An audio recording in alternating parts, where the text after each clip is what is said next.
Hey everyone, so with the close of RTA season, what is it, number 7?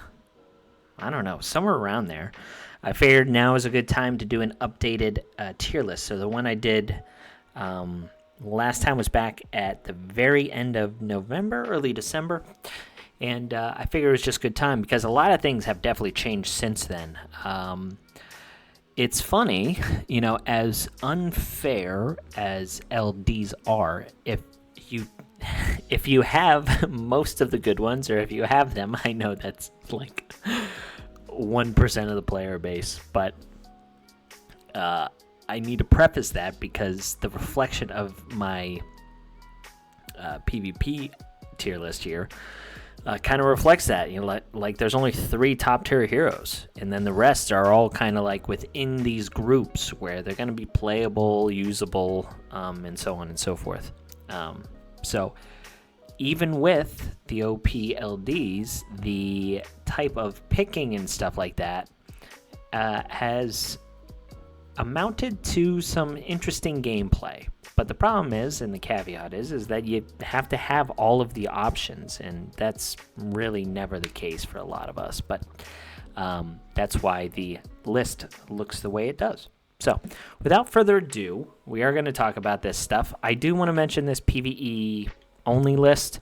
There's probably some heroes in here for people that are on the lower end of RTA and they have some of their PvE heroes booked and they want to throw them in there. It's probably a viable strategy, but we're talking kind of the mid to end game. So I'm going to just reference that, and then we're going to zoom in, and we're going to talk about the other lists here. Okay, so we're going to go from the bottom up, and that's how the format's going to work. Okay, so on the lower end of RTA or some kind of direct counter picks, most of these heroes are all just low-end RTA. None of these heroes, other than maybe 1 or 2 of them, like with Kasim or Lyerly, are really, counter picks.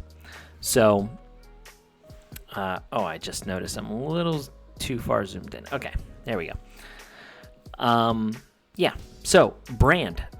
A lot of people are going to have Brand built, not necessarily booked, but he is a pretty good support hero. He does apply a shield, which can be a downside for some heroes, but that's rarely going to be the case on lower end RTA.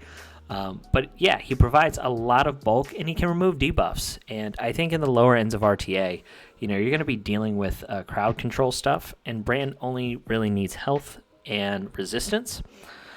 So he is a pretty good pick on the lower end tier. He was solid for a long time, but his counterattacks and stuff like that ended up working against him. So I think that's a pretty good spot for him. So Darcy is next. There's some potential there. The problem is, and my sentiment with the meta currently is bruiser type heroes, the heroes that just operate off of a longer game, just really aren't viable. There's just way too much damage that gets around all of the mitigation, right? So a lot of tank heroes like to use Dragon Scale to mitigate the damage from critical hits. You also have, some heroes that they have built-in, defense buffs or HP buffs.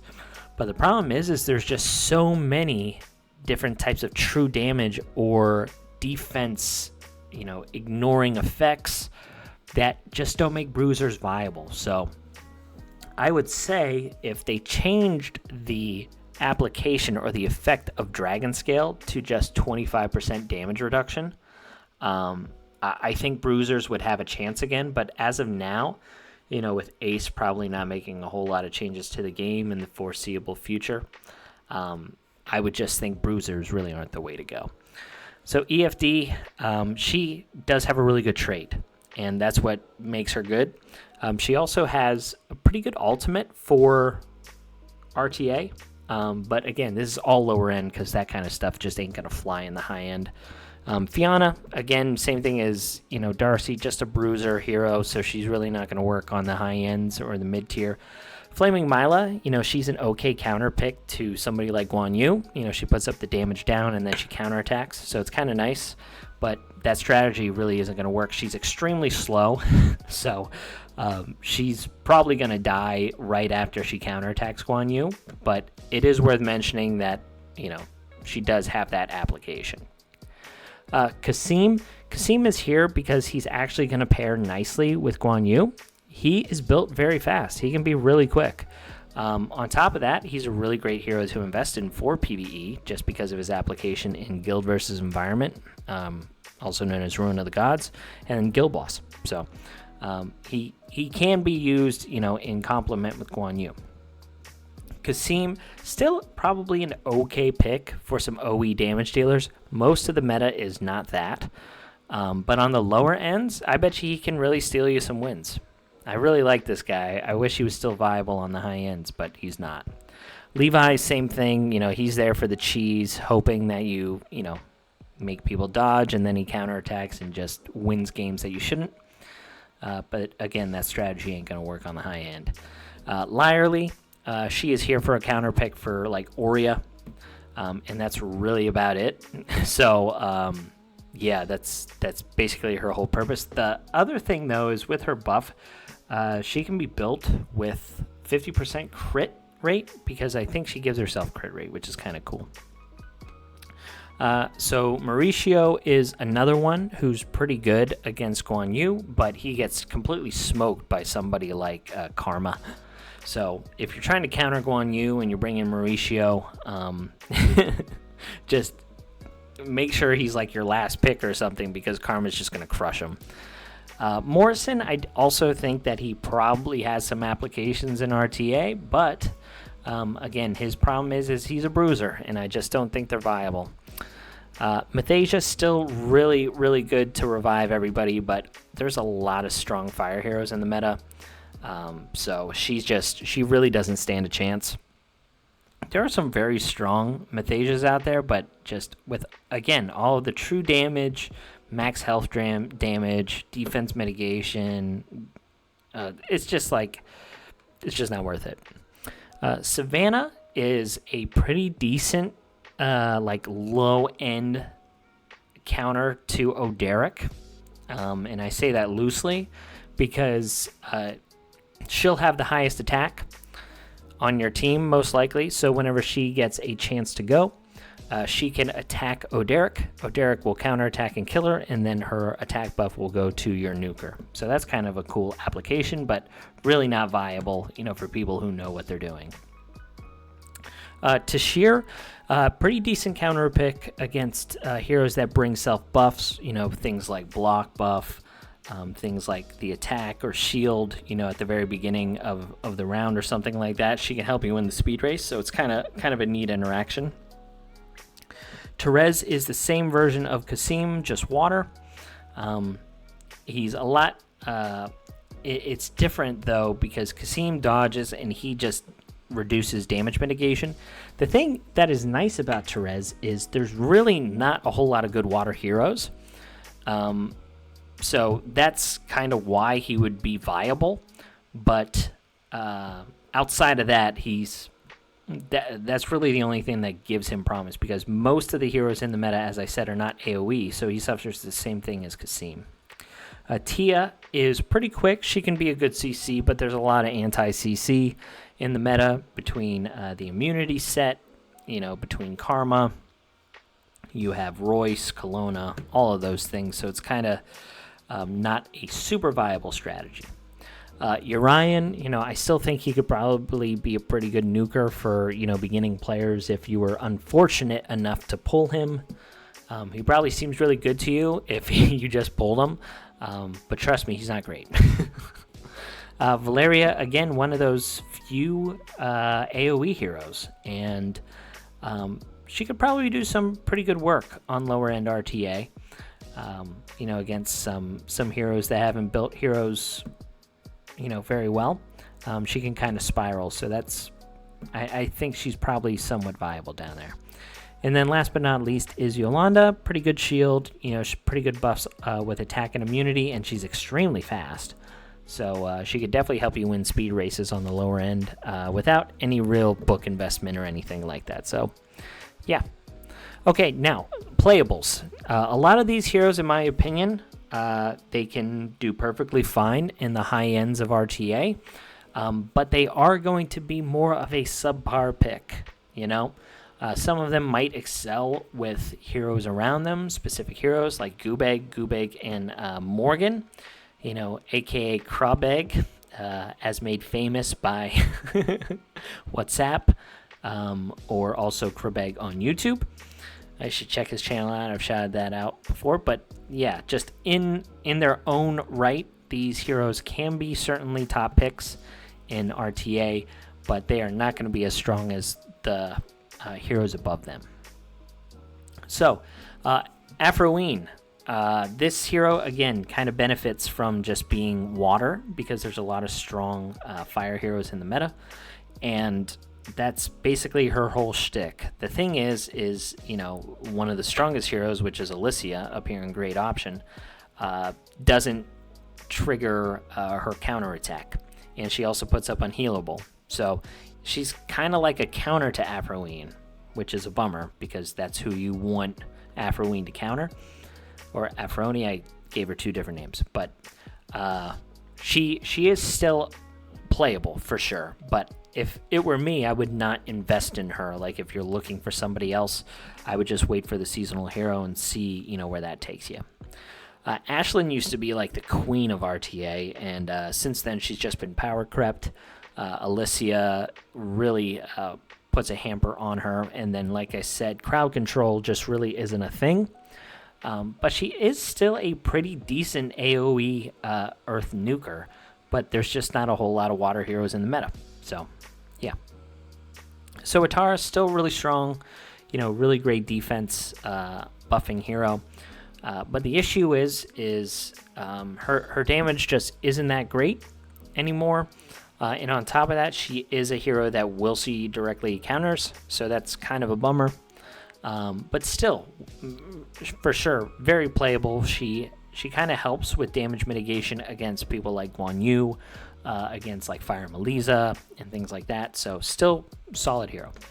Corrupt Orak, you know, similar line of thinking when I was explaining tanks and things like that.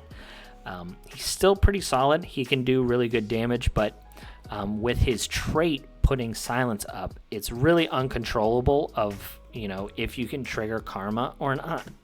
So he's somewhat of a risky pick, but he can definitely be pretty strong. Ciara, I actually think Ciara is really underrated. The problem is like having to book her, you know, just for like an RTA setting is not going to feel nice, but there are a lot of heroes that are really fast that can actually trigger Ciara, where you just build her really slow, and her AoE damage, you know, to kill a fire hero is 100% possible, and she could even probably kill some of the squishier LDs out there. So, yeah, I think she's a little bit underrated. So I would certainly put her at playable. Dark Dragon Azrino with her buff, I think is playable, although she is very squishy. But if she's ascended to where you don't have to worry about any kind of resistance, she gets very strong because she's quick. She's very fast. She puts up some relevant debuffs in Ignite and Unhealable. She's one of the few counters to Adeline. The thing is that interaction is kind of tricky because Adeline is usually built with immunity. So if you're like outspeeding Adeline, it's really not going to work. But if you have somebody to go in and snipe the Adeline, whenever she switches in like between forms, if she loses enough health, the DDA will actually then go in and counterattack with her special ability. So there's some application there. Next, you have Jerome. Jerome is the green version of Naya, who I am a huge fan of. The thing is I think Jerome tends to be a better counter for shield heroes directly, but Naya is a bigger threat than Jerome is outside of the shield. Like, you can use Naya whenever, because she has defense pierce, where Jerome does not. He deals damage based on his max health, which is good, but he's more of a bruiser. But he is a nice supplementary option to Naya, because I don't think he needs books to be usable from a shield perspective. Next is Florence. Florence, I think, would still be really good if someone booked her out and made her fast and tanky. She's one of the fastest heroes in the game, and her ultimate, the buffs that she gives is just nuts. But you don't need to book her. So she'll probably just remain in the playable section. So Garnet used to be like top tier, and she's just fallen way down. A lot of people are playing the immunity, so she's not going to be able to sleep people. She's really squishy. You have people like Divine Yolanda that end up pushing her back, and her masteries just hurt her. She's just not fast enough to really compete for the speed contention. So, yeah, that's really what's hurting her. So old Gargoyle here can be used mainly for his trait and then just like some supplementary damage, but his damage is just pitiful. It's so bad. He's really just there to help push people back and, kind of cause problems on an indirect sense. He doesn't really bring anything to the table other than his trait, but it's good enough to make him playable. Next is Goobag. Goobag is just really stat intensive. If you have the gear, he's pretty solid. But if you don't, he's just going to seem really lackluster. You really need a supporting cast around him, but he is pretty quick, and it's just his masteries that are really holding him back. But yeah, he's still playable. Halia is, this one's probably controversial. She could probably go up into the solid support or threat. But I still think she just has a lot of counters around her. Any kind of debuff can be a little bit risky nowadays. The bonus turn is what makes her really viable, and that is still kind of countered. But she's certainly a good pick in high-end RTA still. So next you have Virgil, Holy Armor Virgil. He's good, but he again is a tanky hero. I haven't seen if the buff to him with the attack up 2 has really made any difference, but with him being a tank hero, he's, it's tough to really play him. The nice thing with him is he reduces cooldowns or increases cooldowns of people's skills, and I think that's what kind of makes him viable. He can really cause some havoc. So if you build him a little faster, he can go ahead of some of these heroes, in the immunity set and reduce their cooldowns. Increase their cooldowns, sorry. So Hyam can be a decent pick, but again, it's like a really niche kind of pick because there are a lot of people in the meta that just completely ruin her whole mechanic. So you do have to pay attention to that, but she's not unplayable. Imogen, she probably also needs to be ascended to be viable in high end, but she pairs really well, with heroes like Guan Yu. She pairs really well with heroes like Fire Maliza, Goobag, any of those people that are contesting for a speed race. She just goes in there and does supplementary damage. So I think Imogen is a little bit underrated. Next is Nero. Nero, again, he's probably the premier AoE water damage dealer, but as a tank, he's really just not viable anymore. I would build him fast with, a decent amount of attack and defense just to do a crap ton of AoE damage and then die. So he used to be, fantastic, and he's since fallen off, similar to Ashlyn. Ralph, still playable, but Karma just really, pushes his crap in. And on top of that, have heroes like Rosalie who really hurt him as well. You have heroes like, Huntress Freya that removes his shield and put up no positive effects. Like, it's bad.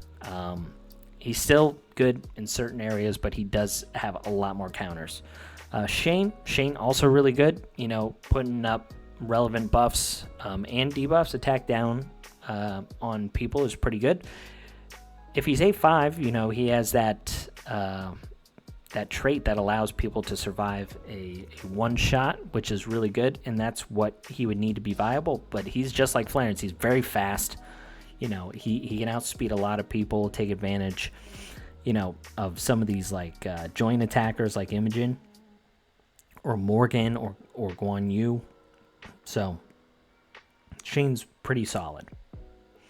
Roselight, fantastic against heroes like, Alicia, against Karma, against Fire Melisa. So still a great option, but if your opponent goes all LD, she's going to be useless.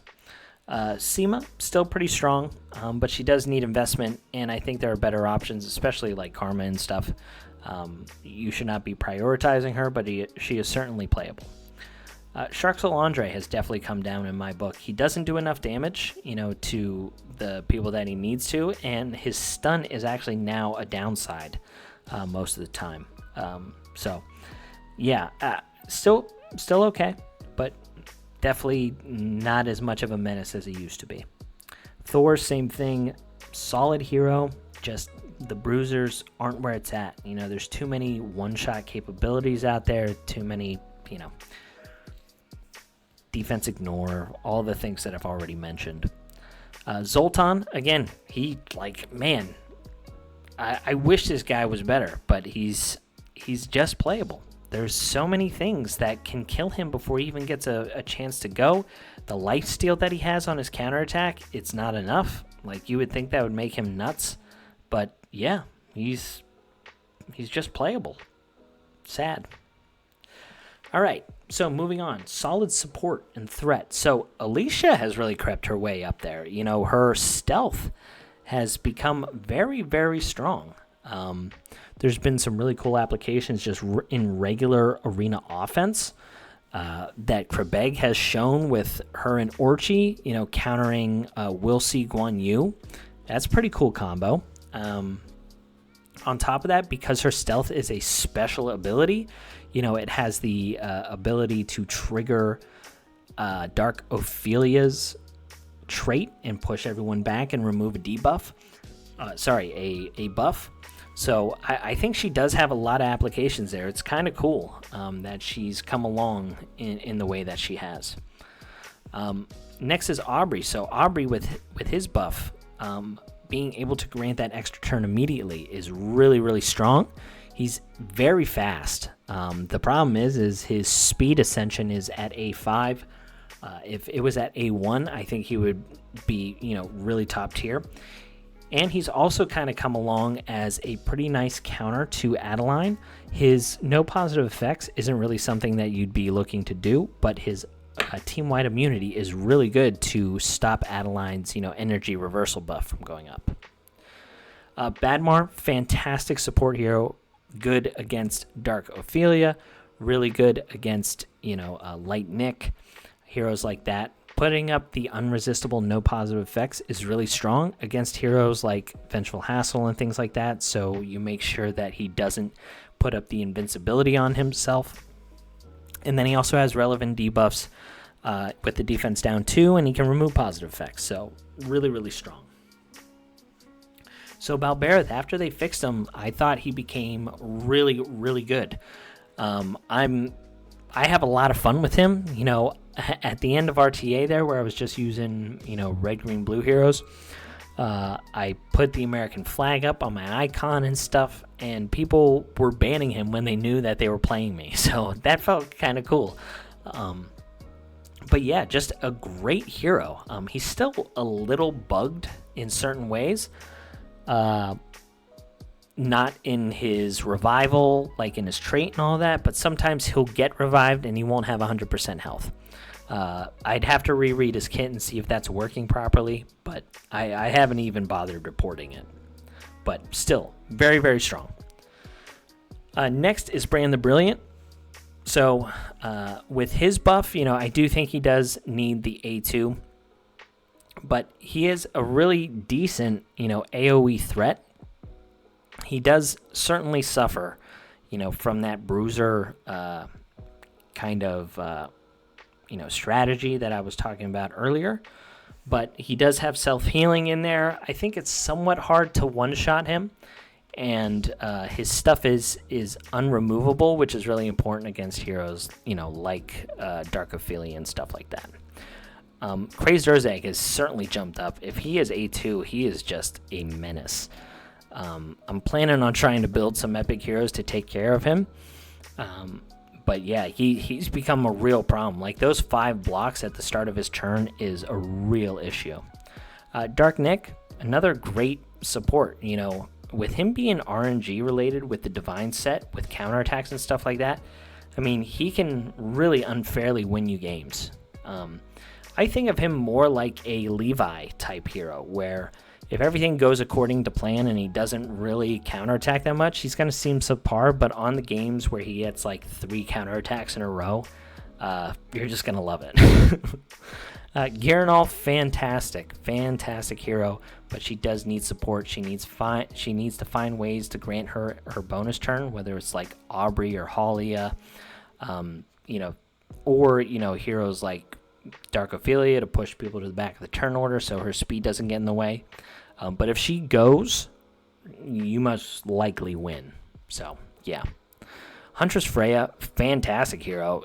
Being able to start the match by counterattacking and removing immunity can go so far.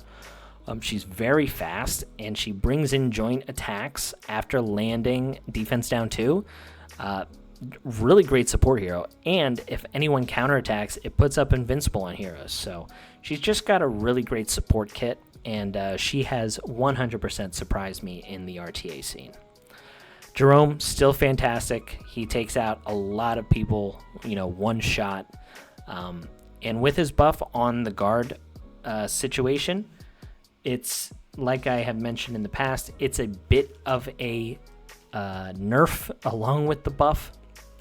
But still, fantastic hero, still fast, definitely not as fast as some of these other heroes, but fast enough to really be a problem.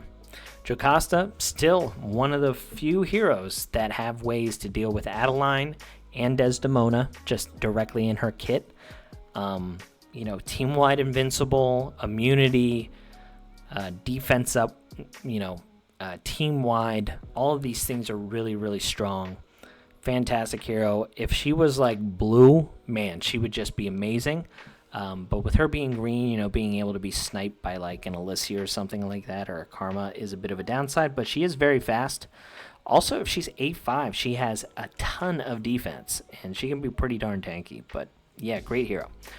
Light Nick, there's really not a whole lot of mitigation anymore in the meta, in my opinion. Guard set really hasn't done its thing anymore. It's all about immunity.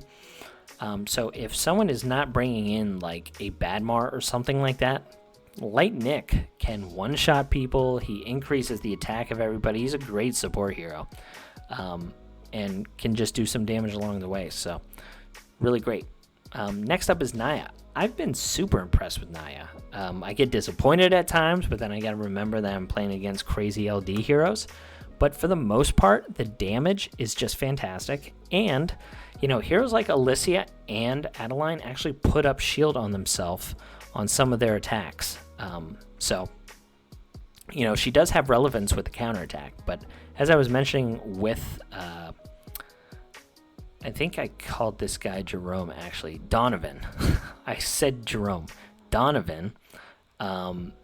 She does more damage than Donovan. With her defense pierce and putting up the shield and immunity. These are important things to her kit, especially in the meta, so I would not sleep on her. So Renatus, very good, solid support, but he is really just good against Latent Darks. If you bring him in against, RGBs, he can still do good damage on his ultimate, but that's like a one-time use thing, and he's not going to be counterattacking, so... he's really specific just to the LDs, but whenever you put him in against the LDs, he's very strong. So next is Rick. Rick is great. Whenever he is 8-5, he does so much damage, and his stealth, the way it's kind of like bugged, is really beneficial, to dodge people like Divine Yolanda, because he's squishy. But there's just a lot of single target in the meta, so he really thrives. And being able to reset that ultimate, he can become a real problem. I've lost to Rick plenty of times. And then last is Wilsey in the solid support and threat area. Again, like, the trait is just so toxic, but if they don't bring, support heroes into the match, Wilsey is not that great. I've seen people pick Wilsey blindly. You can't really do that. If there is one hero in their team that is that support person or control, then Wilsey is a great pick. But if they don't bring anybody, if you pick her early, you can pick around that whole thing, and she's not going to be a problem.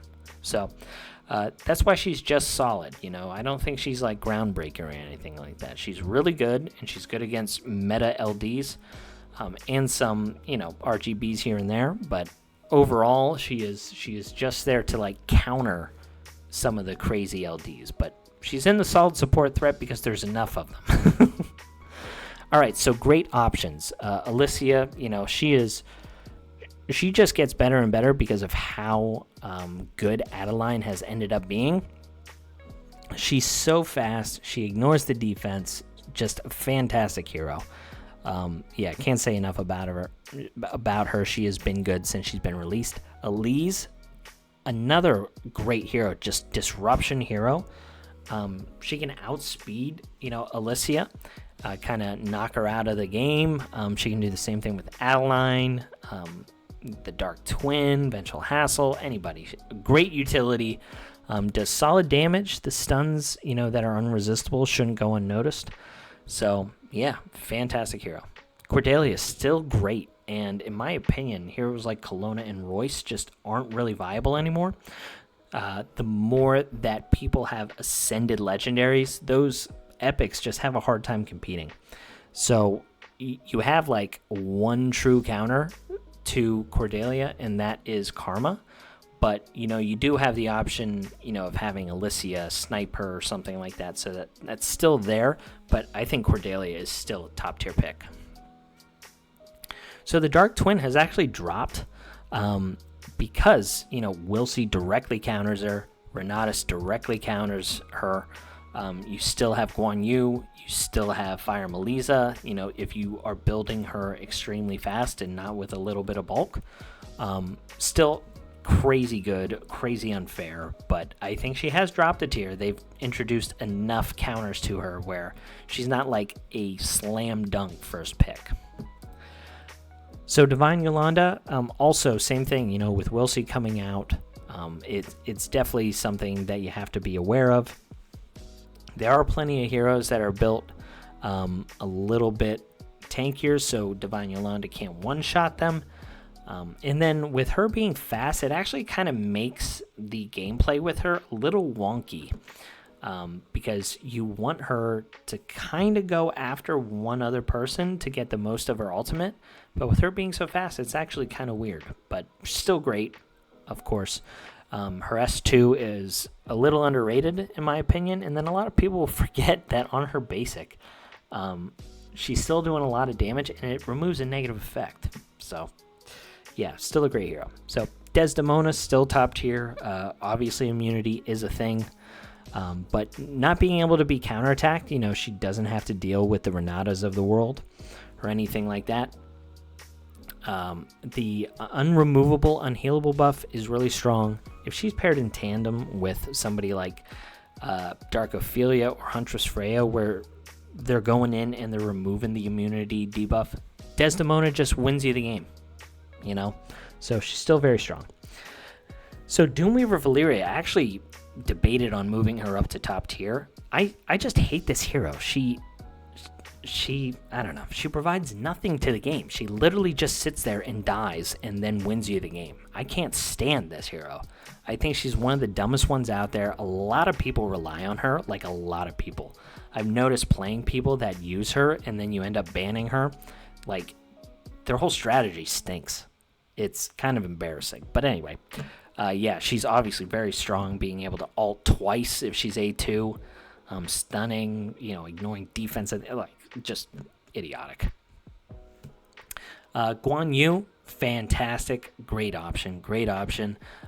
He doesn't really have the capability anymore. I think a lot of people have understood that you need to build, your Dark Ophelias, your Desdemonas with a little bit more oomph. So he can't one-shot, but he's still a great support hero, alongside heroes like the Dark Twin, Vengeful Hassle, Alicia. Anyone who does like follow-ups and bonus attacks and all those things, Guan Yu is still a really great support hero, and just does a lot of damage, so that's cool. Karma, amazing. I'm so glad that they introduced this hero. If she wasn't here, I think a lot of CC would just be going crazy. She was a needed counter to Desdemona. She also counters Alicia in a way. So, yeah, just really great. And even if they don't bring any kind of crowd control, she can one-shot tons of people with her S3. So she's still a viable damage threat, even if they don't bring crowd control. And then the Light Twin, again, kind of suffers from the Wilsey effect, but still a great support hero. Crazy buffs, crazy healing. This hero bothers the heck out of me as well, but she's really fantastic. All right, and then last but not least, Adeline. So if Alicia was not here, good lord, this hero would just be toxic. She still is toxic in a way, but certainly top tier. Crazy debuff. You add in a crazy debuff with RNG, and that's how you get a top tier LD. Speaking of top tier LDs, Oderic, this guy, again, he's similar to Doomweaver Valeria, where he can literally just sit there and counterattack and kill people. I've also played other people where the draft, they were outdrafted, none of their heroes got to go, and then Oderic just won them the game because he had to stay alive for 3 turns and he just counterattacked and killed everybody. That person deserved nothing from that game, but they won anyway just because the hero is nuts. I really wish that they would nerf some of these guys because they're too much. They kind of ruin a piece of the game with how good they are. And then Vengeful Hassle, he is the one true tank in my opinion. He has that crazy trait where he reduces damage, and it's just it's so hard to kill him. I've used multiple damage dealers, 3 ultimates on him. I think it was a Divine Yolanda ultimate, a Nero ultimate, and then a Balb ultimate, and he still didn't die. And yeah. So then he's got the revive, it gets a reduced cooldown, all these things. Vengeful Hassle is just absolutely amazing. One of the most unfair, unfun heroes to play against. And again, another crutch for a lot of people. But yeah. Anyway, guys, that is the PvP Legendary tier list. Wanted to update it for you because I think a lot of things changed. I hope you enjoyed, and I will catch you on the next one. See ya.